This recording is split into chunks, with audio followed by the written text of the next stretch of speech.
The 4chan body coordinates. Back in 2013, a stranger with the nickname TQ8 had posted a set of coordinates on 4chan for an abandoned industrial area in Tennessee and said that anyone brave enough to walk into warehouse number 3 would find a prize waiting. It was posted on the paranormal board, so at first the thread looked like any other attempt to scare people, but then it became progressively more serious. 18 minutes later, the original poster came back and complained that no one had gone to the spot yet, and he posted photos that worried even the most skeptical users. The pictures looked too realistic and had never been seen anywhere online. One showed what looked like a dead body, another showed rubble inside a warehouse, and another showed a strange note. The poster kept calling the body his friend and said the prize was hidden under plastic. 5 days later, a new user who called himself Alex said he had gone to the coordinates. He began sending photos he took on his phone as he walked through the warehouse, and his first updates made it sound like he had looked around the main floor and found nothing. Then he discovered stairs that went down into a basement made of dirt. He said that tunnels had been dug in the ground and walls. He saw scrap metal, wires, and piles of random objects. At one point, he heard noises and what sounded like a slow car moving on the gravel above him. That made him think that someone else was nearby, maybe the same person from the original thread. Nonetheless, Alex continued deeper until he found a plastic bag holding what looked like old animal bones and a folded paper plate with a warning written on it. Under the plastic, he found a tied-up animal. He took more photos of pill bottles, loose wires,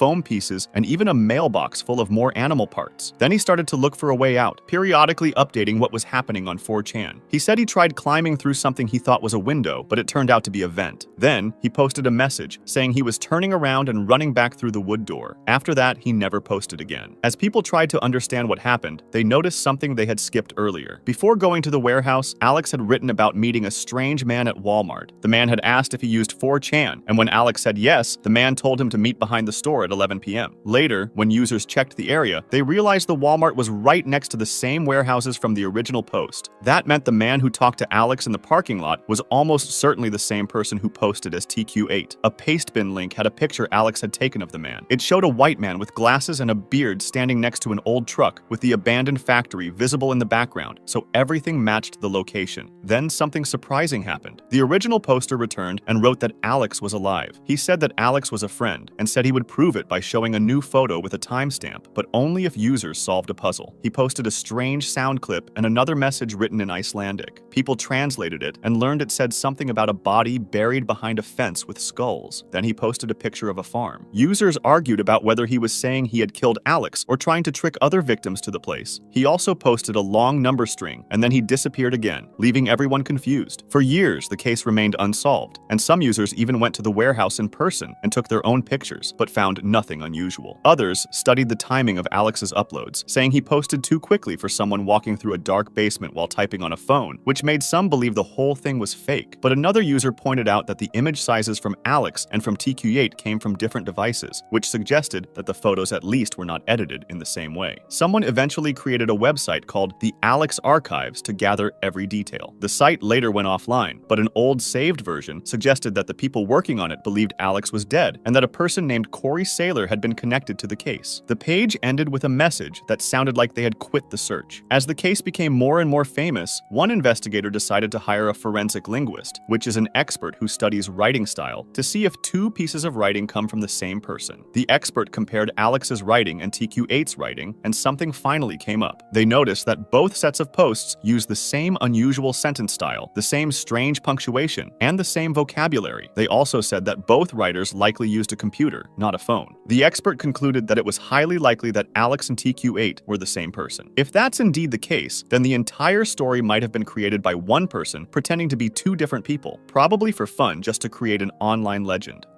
96.7 FM Strange Sounds.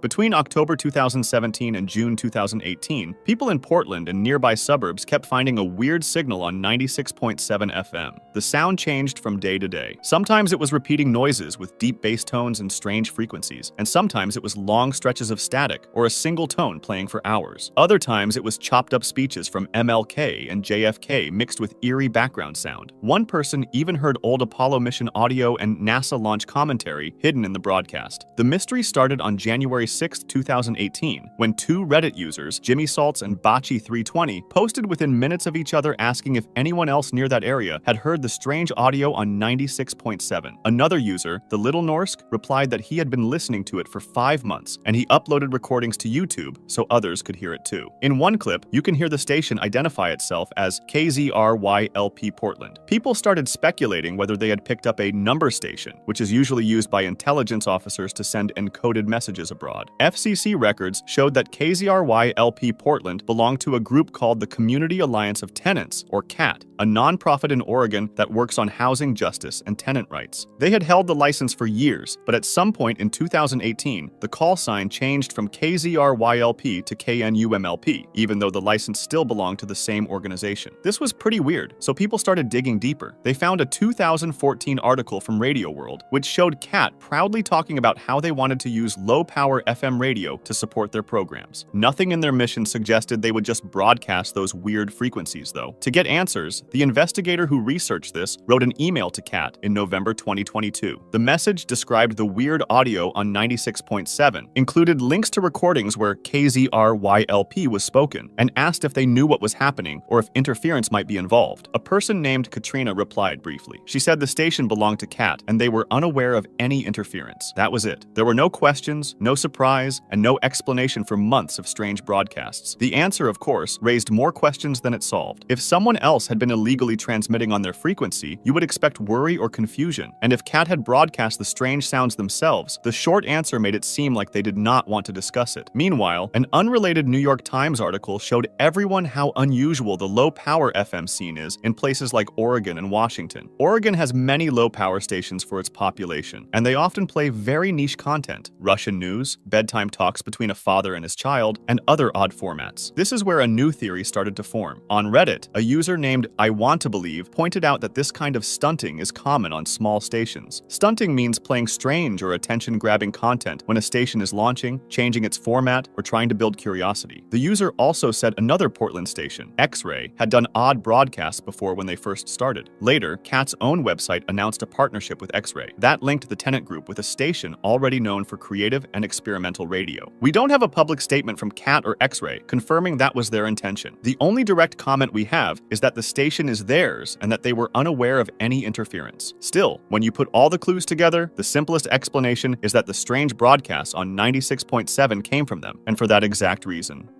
Yay, video games!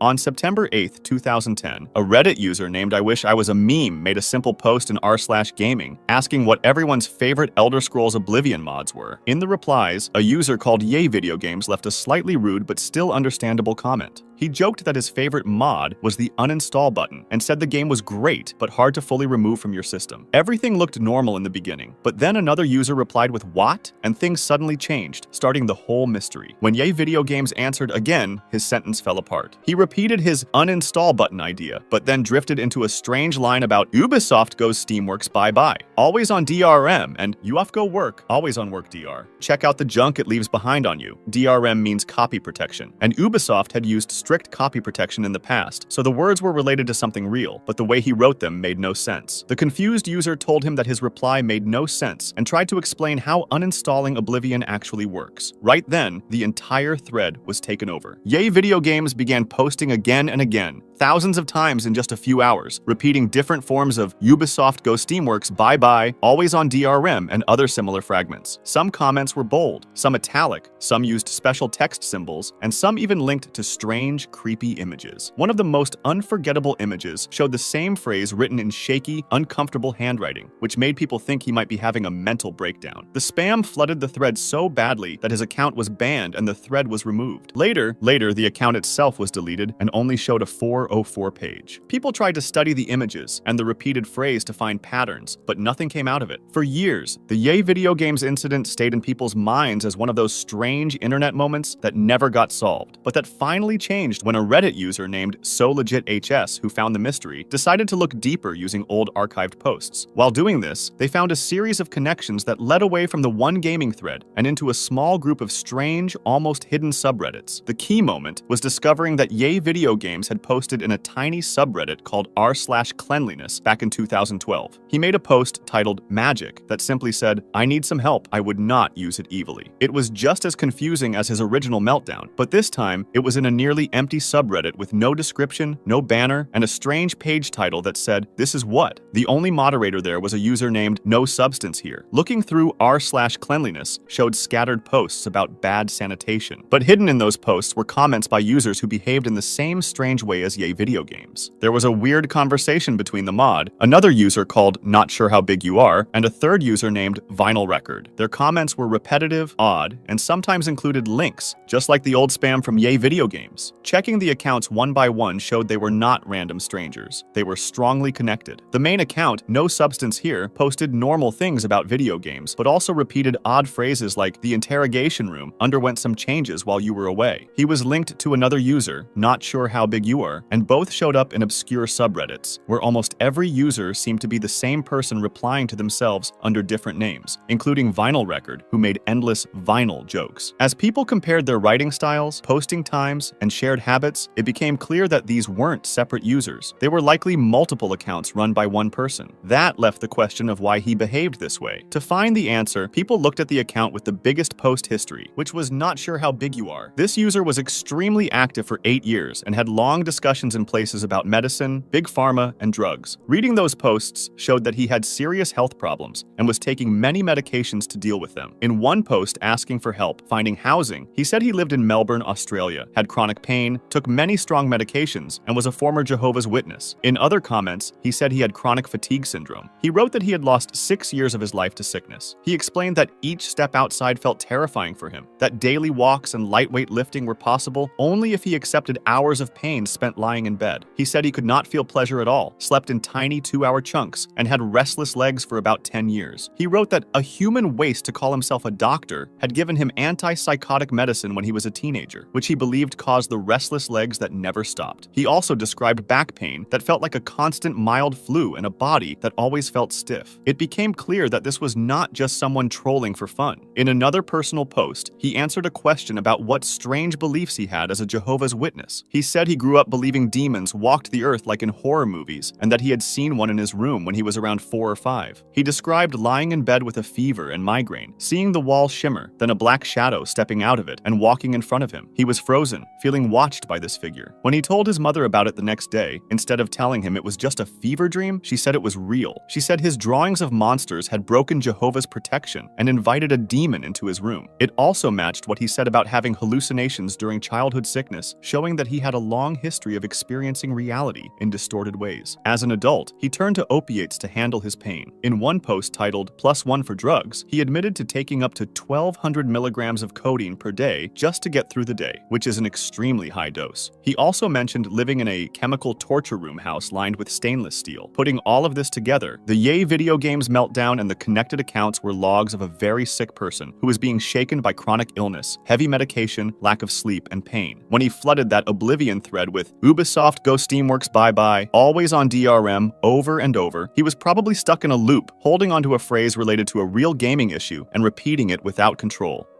Kanye Quest 3030.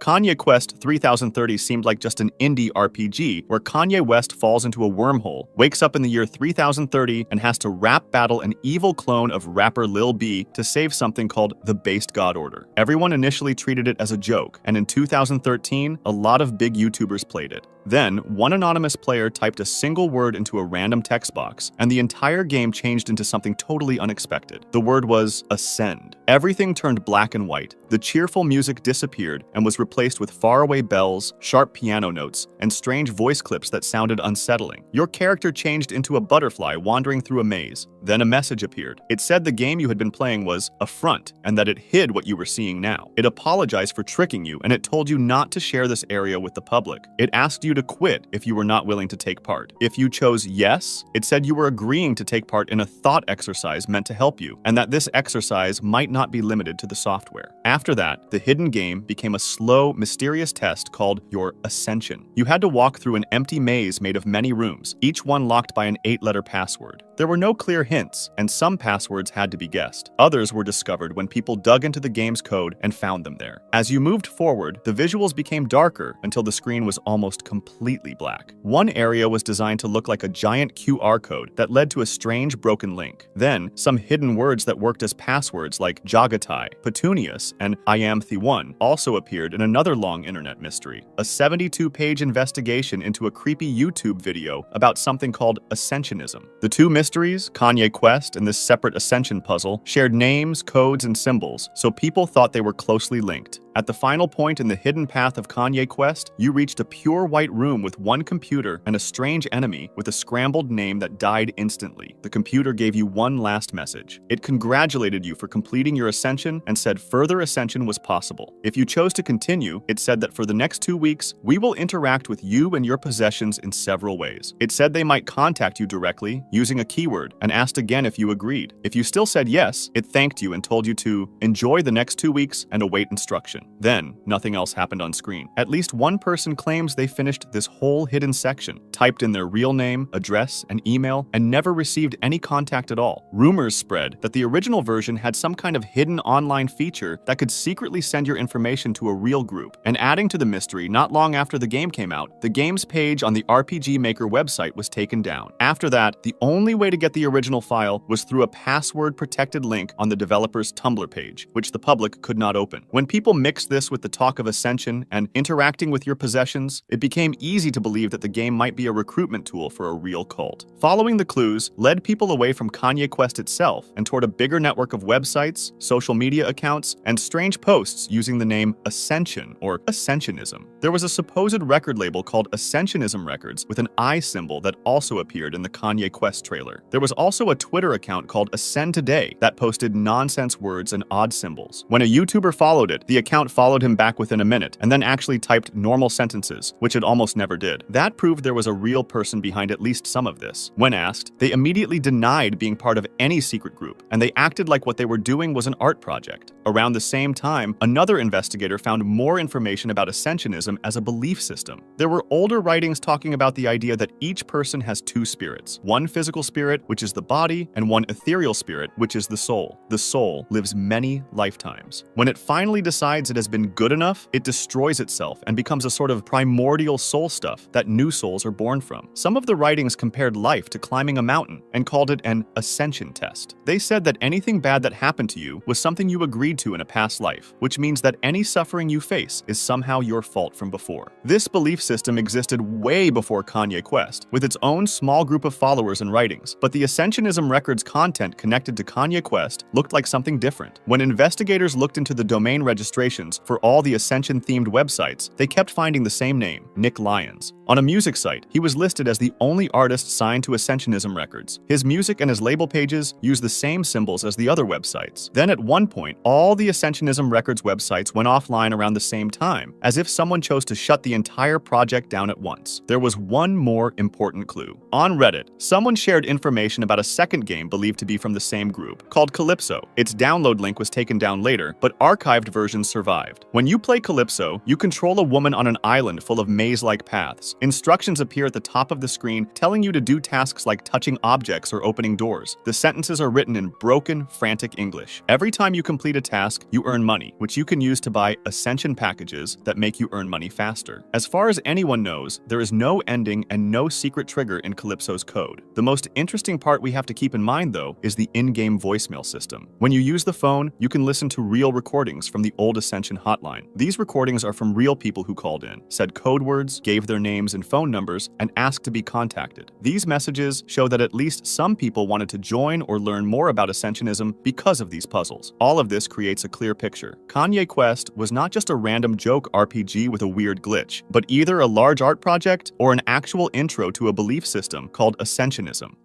If you want to discuss this video or suggest an idea for the next one, join my Discord, link in the description.